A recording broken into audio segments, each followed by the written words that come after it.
রাসূল সাল্লাল্লাহু আলাইহি সাল্লামকে ভুলে বসে আছেন আপনার ওই যুবক ছেলেটির জন্য। তো আপনি কি ভাবছেন আপনার ওই যুবক ছেলেটি খেতে পাবে না, তাই নামাজ রোজা সবকিছু পরিহার করে আপনার ওই যুবক ছেলেটির জন্য সারা দিন ইনকাম সোর্সের জন্য সময়কে ব্যয় করছেন?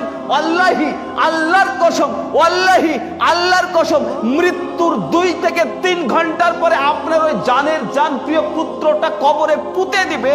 3-4 দিন পর, 1 মাস পর, 2 মাস পর আপনাকে ভুলে যাবে, ও তামাশা করবে, ডুগি তবলা বাজাবে। আপনি যে তার জন্য জীবন দিয়ে, জান দিয়ে, প্রাণ দিয়ে সময় ব্যয় করেছেন, তাকে সুখে রাখার জন্য আপ্রাণ পরিকল্পনার চেষ্টা করছেন, ও ভুলে যাবে। আপনি তখন কবরে শুয়ে শুয়ে কাঁদবেন, বলবেন আল্লাহ সুবহানাহু ওয়া তাআলা, আমি ভেবেছিলাম আমার ওই হীরের টুকরো সন্তানটা, আমি যে টাকা ব্যাংক ব্যালেন্স রেখে গেছি, সে হয়তো আমার জন্য ভালো ভালো কিছু করবে, আমার জন্য মসজিদ তৈরি করবে, আমার নামে দান খয়রাত করবে। হায় আল্লাহ সুবহানাহু ওয়া তাআলা, আমি বুঝতে পারিনি, আমি আসলেই বুঝতে পারিনি।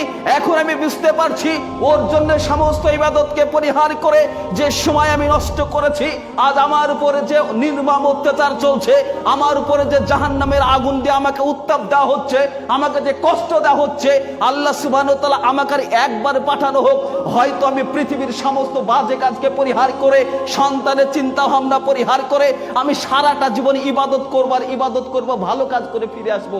আল্লাহ সুবহানাহু ওয়া তাআলা বলবে নো চান্স, কোনো সুযোগ নেই।